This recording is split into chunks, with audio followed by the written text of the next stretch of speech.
Hello guys, welcome to another video. दोस्तों, आज हम एक और स्टोरी को ट्रांसलेट करने जा रहे हैं और हमेशा की तरह मैं इसे हिंदी में ट्रांसलेट करूंगा। तो आज की जो वीडियो है वो काफ़ी इंटरेस्टिंग होने वाली है और आपको पसंद आएगी। तो इस वीडियो को आखिर तक ज़रूर देखिएगा ताकि आप इसको अच्छे तरीके से समझ सकें। इस वीडियो में आपको वर्ड बाय वर्ड मीनिंग मिलेंगे और साथ में हम ग्रामर के पोर्शन को भी कवर करने की कोशिश करेंगे। तो वीडियो शुरू करते हैं। वीडियो का जो टाइटल है वो है रिकूज लेजीनेस। यहाँ पे अपोस्ट्रोफी एस है। अपोस्ट्रोफी एस का मतलब होता है का के की। तो रिक्कू की लेजीनेस कहते हैं आलसीपन को। तो रिक्कू का आलसीपन, ये था हमारा टाइटल। इसको डिटेल में पढ़ते हैं।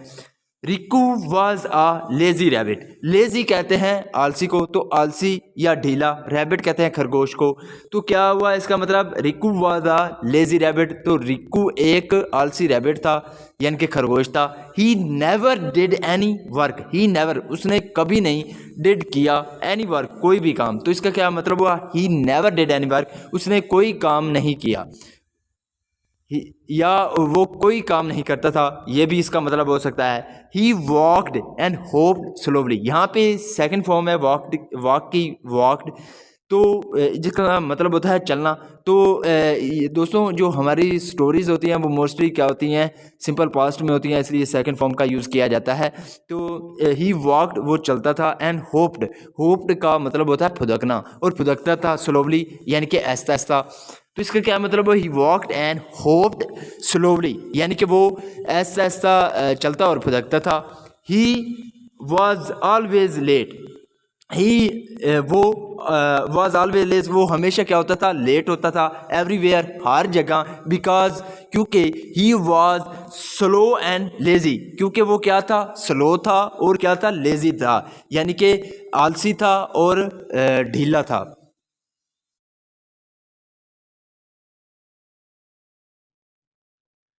His parents used to warn him. His parents यानी कि जो उसके पेरेंट्स थे, उसके जो माता पिता थे, उसके जो वालदैन थे। यूज टू का यूज़ हम तब करते हैं जब हमने पास्ट की कोई हैबिट बतानी हो, यानी कि कोई आदमी यानी कि पास्ट में ये काम किया करता था, तो उसके लिए हम यूज टू का इस्तेमाल करते हैं। तो उसके जो माता पिता थे वो क्या करते थे, used to warn him. Warn का मतलब होता है इंतबा करना, चेतावनी देना। तो वो उस जो उसके पेरेंट्स थे उन्होंने उसको चेतावनी दी। सन यानी कि बेटा, please leave this bad habit of laziness. Please यानी कि मेहरबानी करके या कृपया करके, लीव छोड़ दो, दिस बैड हैबिट यानी कि जो ये हैबिट कहते हैं आदत को, तो ये जो बुरी आदत है किसकी, ऑफ लेजीनेस यानी कि आलसीपन की, ये जो बुरी आदत है इसको छोड़ दो। This can make you suffer. This can make, ये क्या कर सकती है तुमसे, सफ़र यानी कि तुम्हें सफ़र करवा सकती है। सफ़र का यूज़ हम तब करते हैं जब कोई आदमी जो है वो किसी बीमारी का, किसी बैड सिचुएशन का जो फेस करता है, तो उसके लिए हम क्या करते हैं, सफ़र का यूज़ करते हैं। तो दिस कैन मेक यू सफ़र, तो ये तुम्हें सफ़र करवा सकती है।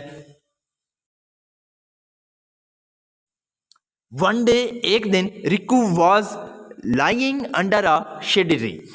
एक दिन रिकू जो था वाज लाइंग, यहाँ पे वाज के साथ वर्ब की फोर्थ फॉर्म है। वाज के साथ जब वर्ब की फोर्थ फॉर्म लगती है तो वो पास्ट कंटिन्यूअस टेंस का वाक़या माना जाता है। तो जो लाइंग का मतलब होता है पड़े होना या लेटे होना। तो एक दिन रिकू जो था वो लेटे हुए था, अंडर यानी कि नीचे, अ शेडी ट्री, शेडी कहते हैं सायेदार को, ट्री कहते हैं दरख्त को। तो इसका मतलब क्या हुआ, one day Riku was lying under a shady tree, कि एक दिन जो रिकू था वो एक सायेदार दरख्त के नीचे लेटा हुआ था।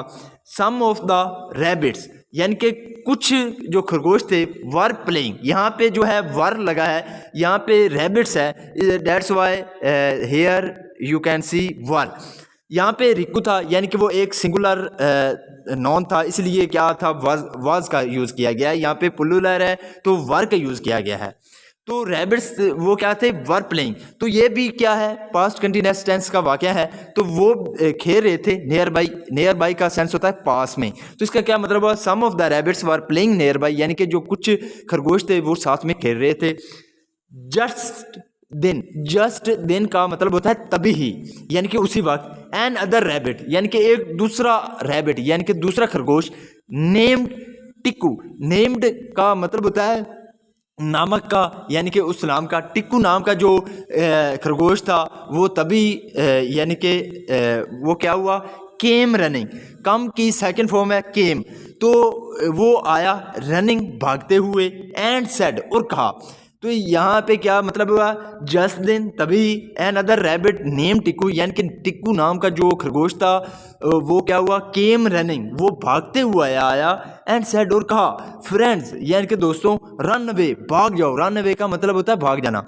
द वोल्फ, वोल्फ कहते हैं भेड़िए को, तो जो भेड़िया है इज कमिंग, तो वो आ रहा है। यहाँ पे इज के साथ वर्ब की फोर्स फॉर्म है यानी कि प्रेजेंट कंटिन्यूअस टेंस का वाक्य माने इसे, यानी कि ये जो है वो प्रेजेंट कंटिन्यूअस टेंस का वाक्य है। जहाँ यहाँ पे जो था वो वाज के साथ था वर्ब की फोर्थ फॉर्म, तो जो वाज वर्ब होते हैं उनके साथ जब वर्ब की फोर्थ फॉर्म लगती है तो वो क्या होता है, पास्ट कंटिन्यूअस टेंस का वाक्य माना जाता है। इस एम आर के साथ जब वर्ब की फोर्थ फॉर्म लगती है तो वो क्या माना जाता है, प्रेजेंट कंटिन्यूअस टेंस का वाक्य। तो the wolf is coming here, here का मतलब होता है यहाँ, तो जो भेड़िया है वो यहाँ आ रहा है। He will eat all of us, he will eat, तो वो खा जाएगा। यहाँ पे जो है वो फ्यूचर इंडेफिनेट का यूज़ किया गया है, वेल के साथ वर्ब की फर्स्ट फॉर्म है, तो ही विल ईट, वो खा जाएगा, ऑल ऑफ अस, हम सबको। हेरिंग दिस यानी कि ये सुनकर, ऑल द रैबिट्स यानी कि जो सभी जो खरगोश थे, रैन अवे, रन अवे की सेकंड फॉर्म है रैन अवे, जिसका मतलब होता है भाग जाना। तो जो सभी जो खरगोश थे यानी कि रैबिट्स थे वो क्या हो गए, भाग गया।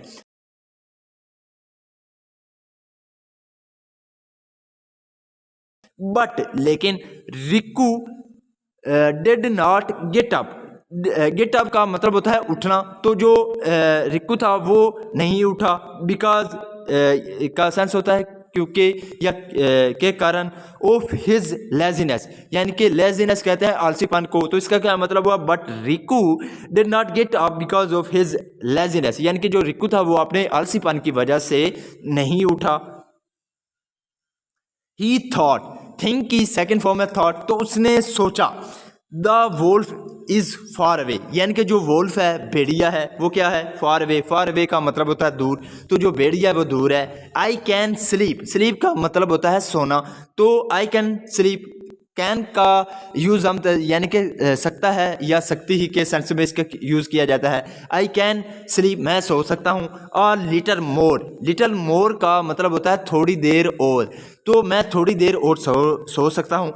सून यानी कि जल्द ही। द वोल्फ यानी कि जो भेड़िया था, केम, कम की सेकंड फॉर्म है केम, तो आया, देर वहाँ, तो जल्द ही जो भेड़िया था वो वहाँ आया। रिक्कू कुड नॉट रन अवे, रिक्कू जो था कुड नॉट, वो नहीं कर सका क्या, रन अवे, रन अवे का मतलब होता है भागना, तो रिक्कू जो था वो नहीं भाग सका।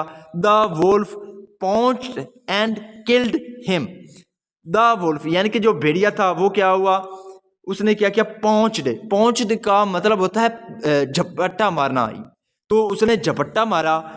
एंड किल्ड, किल का मतलब होता है मारना, और मार दिया सेकंड फॉर्म है, आप देख सकते हैं एंड के पहले जो है वो पहुंच्ड है यानी कि सेकंड फॉर्म है, और बाद में ही किल्ड है यानी कि सिंपल पास्ट का यूज़ किया गया है। तो जो भेड़िया था उसने क्या किया, झपट्टा मारा और मार दिया हिम, उसको। 10 इस तरह Rikku lost his life just because of his laziness, Rikku ने क्या किया, लॉस्ट, लूज का लूज की सेकंड फॉर्म है लॉस्ट, सिंपल पास्ट टेंस का इस्तेमाल किया गया है, तो रिक्कू ने क्या किया, लॉस्ट यानी कि खो दिया, हिज लाइफ अपनी जीवन को, अपनी ज़िंदगी को, जस्ट बिकॉज, तो किसकी वजह से, just because of his laziness, laziness का मतलब होता है आलसीपन, तो इसका क्या मतलब हुआ, thus Rikku lost his life just because of his laziness, इस तरह जो रिक्कू ने अपने आलसीपन की वजह से अपनी जीवन को गंवा दिया। So this is the video guys, अगर आपको पसंद आई हो तो इस वीडियो को लाइक कर दे, चैनल को सब्सक्राइब कर दे ताकि इसी तरह की आने वाली वीडियो आप तक पहुंचती रहे। Have a nice day, good bye.